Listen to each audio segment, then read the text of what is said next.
파울리 시도 역시 몇 번인가 편지를 보냈다. 나는 그 같은 계획은 내 힘에 겨운 것으로 느끼고 있었으나 그것에 대해 필요한 일체의 예비 지식만 가지고 있으면 그처럼 위대하고 아름다운 사업에 협력하는 것을 거절할 수는 없다고 생각했다. 이런 의미에서 나는 두 사람에게 각각 회답을 보냈다. 그리고 이런 편지 내왕은 내가 몽모랑시를 떠날 때까지 계속되었다. 바로 이와 때를 같이 하여 프랑스가 코르시카에 군대를 파견했다는 것과 프랑스가 제노아와 조약을 맺었다는 것을 알았다. 이 조약과 이 군대 파견에 나는 불안을 느꼈다. 그리고 나는 그런 모든 일에 뭔가 내가 관련을 가지리라고는 아직 생각하지 않았으나 그 나라 백성들이 필시 정복되려 하고 있는 시기에 국법의 제정이라는 그런 대단한 평온을 필요로 하는 사업에 종사한다는 것은 불가능하며 우스운 일이라고 판단했다. 나는 자신의 불안을 비타피오코 씨에게 감추지 않았다. 그는 이 조약에 자국의 자유를 저해하는 사항이 들어있었다면 자기와 같은 충실한 국민은 자기가 복무하고 있는 것과 같은 프랑스 병역에 머물러 있지 않을 것이라는 확신으로 나를 안심시켰다. 사실 코르시카 섬의 입법에 대한 그의 열의와 파울리 씨에 대한 그의 친밀한 관계는 그에 대한 어떠한 의심도 나에게 남겨두지 않았다. 그래서 그가 다시 베르사유와 퐁테느볼레에 빈번히 여행하였다는 것과 슈아절 씨와 교섭이 있다는 것을 알았을 때도 그는 프랑스 왕실의 진정한 의도에 근거해서 내게 비춘 것 같은 확신을 가지고 있었던 것인데 나는 그 점에 대해서는 편지로 분명히 말하고 싶지 않다고 말한 것 외에는 아무런 결론도 내리지 않았다.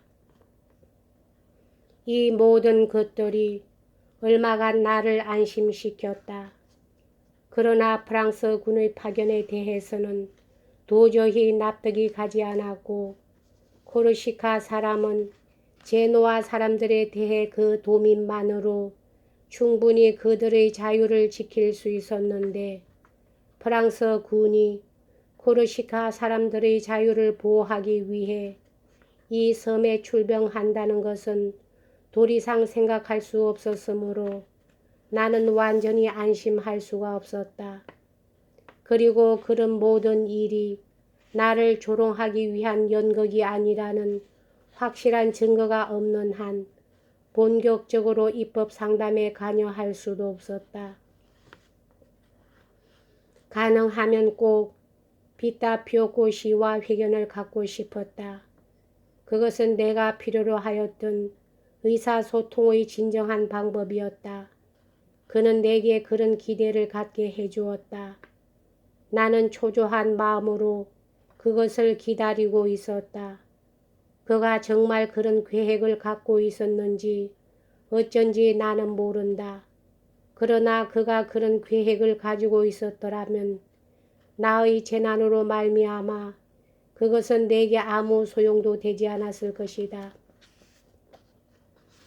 문제된 계획을 깊이 생각하면 할수록 수중에 있는 서류의 조서를 검토해가면 갈수록 나는 더욱더 제도를 확립하려는 국민과 그들이 살고 있는 땅을 현지에서 연구할 필요성과 이 제도를 국민에게 적용시키려면 그 도움이 필요한 환경에 대한 검토를 모든 관련에 대해 단행할 필요성을 느끼게 되었다.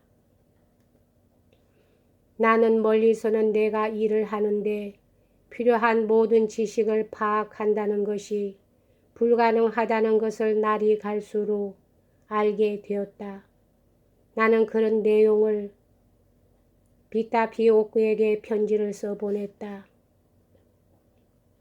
그도 그것은 알고 있었다. 나는 코르시카에 건너간다는 결심은 하지 않았지만 이 여행을 할 방법을 열심히 생각했다. 나는 그것에 대해 다스티에 씨에게 말했다. 씨는 옛날에 이 섬에서 마이어버와 씨 밑에서 근무한 적이 있어서 그것을 알고 있음에 틀림없었다. 그는 힘을 다해 내게 이 계획을 중지시키려 했다. 정직하게 말해서 코르시카 사람과 그 고장에 대해 그가 내게 이야기해준 무서운 상황은 그들 속으로 가서 살려던 나의 희망을 현저하게 냉각시켰다. 그러나 모띠에에서의 박해로 인해 스위스를 떠나려고 생각했을 때 이 희망이 다시 되살아났다. 어디에 있어도 주어지지 않는 그러한 평안을 결국은 그 섬나라 사람들이 있는 곳에서 찾아볼 수 있을 것 같은 기분이 들었던 것이다. 이 여행에서는 다만 한 가지 일이 나를 겁나게 했다. 그것은 내가 억지로 하게 될 활동적인 생활에 대해 늘 느끼고 있는 무능력과 혐오감이었다. 고독 속에서 한가하게 명상이나 하도록 되어 있는 나는 사람들 틈에서 말하고 행동하고 사물을 처리하고 하게는 되어 있지 않았다. 제1의 재능을 나에게 준 자연은 제2의 재능은 주지 않았다. 그렇지만 나는 직접 공무에 종사하는 일은 없더라도 코르시카 섬에 가게 되면 곧 민중의 열의에 호응하고 또 빈번히 유지들과 협의를 하지 않을 수 없을 것 같은 느낌이 들었다. 나의 여행 목적 그 자체도 은신처를 찾는 것이 아니라 국민들 내부로 파고들어 자신이 필요로 하는 지식을 얻을 것을 요구하였다. 내가 더는 내 멋대로 행동할 수 없게 되고 내 천성에 맞지 않는 소용돌이 속으로 본의 아니게 끌려 들어가 나의 취미와 전혀 정반대되는 생활을 영위하게 되고 또 내게 불리한 입장에만 서게 될 것은 뻔한 일이었다. 내가 나타남으로 해서 나의 저서가 그들에게 주었을지도 모르는 재능에 대한 평판을 유지하지 못하고 코르시카 사람들에게 신망을 잃게 되리라고 생각했다.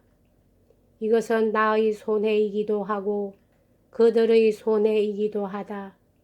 그들이 내게 보내고 있는 신뢰를 잃는다면 그것 없이는 그들이 내게 기대하고 있는 일을 성공적으로 수행할 수 없다. 그와 같이 내 영역을 벗어남으로써 나는 그들에게 쓸모없게 될 것이며 불행하게 될 것이라고 확신했다.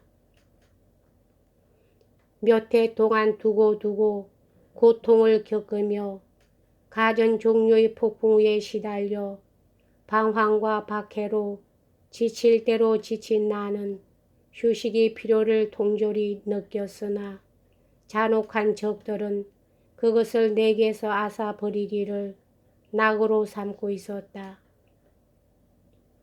내가 큰 희망을 걸고 있었던 바람직한 한가함을 심신의 그 평온한 안식, 사랑과 우정의 환상에서 깨어난 나의 마음의 최고의 연락은 그러한 것들에 국한되어 있었던 것이었는데 이때처럼 보다 더 그것이 그립게 생각된 적은 없었다. 앞으로 계획하려 하고 있는 노작, 전념하려 하는 시끄러운 생활에 직면한 나는 공포를 느끼지 않을 수 없었다. 그리고 비록 대상의 위대함과 훌륭함, 유용성이 내 용기를 북돋아 주었다고 하면 훌륭하게 나의 의무를 다하는 일의 불가능성은 이 용기를 내게서 완전히 앗아가 버렸을 것이다. 나 혼자서 지낸 20해 동안의 깊은 명상은 여러 사람과 여러 사건의 한가운데서 겪은 실패의 가능성이 큰 6달 동안의 활동적인 생활보다 내게는 힘든 것이 아니었다. 나는 모든 것을 타협시키기에 적당하게 보이는 한 방법을 생각해냈다. 숨은 박해자들의 보이지 않는 술책에 의해 나의 모든 도피처를 빼앗기고 어디에서도 허락되지 않는 휴식을 노후에 기대할 수 있는 곳은 코르시카 섬 이외에는 없다고 생각하였다. 그래서 비타피오코의 지시에 따라 내 형편이 허락하는 대로 나는 그리로 갈 결심을 했다. 그러나 그곳에서 조용히 산다는 것이 목적이었으므로 적어도 표면상으로는 입법에 관한 일은 단념하고 다소라도 나를 불러준 그 고장 사람들의 호의에 보답하기 위해 그곳에 있으면서 그들의 역사를 쓰기로 했다.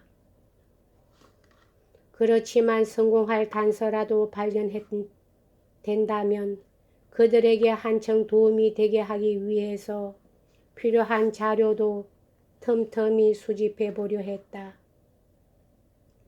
이와 같이 처음에는 아무런 구속도 받지 않고 시작하여 그들에게 적당한 계획을 비밀히 그리고 한층 자유로이 숙고할 수가 있을 것으로 기대했다. 그리고 나의 귀중한 고독을 그다지 포기하고 싶지도 않았고 견딜 수도 없고 능하지도 않은 생활 양식에 굴복하고 싶지도 않았다. 여기까지 하겠습니다.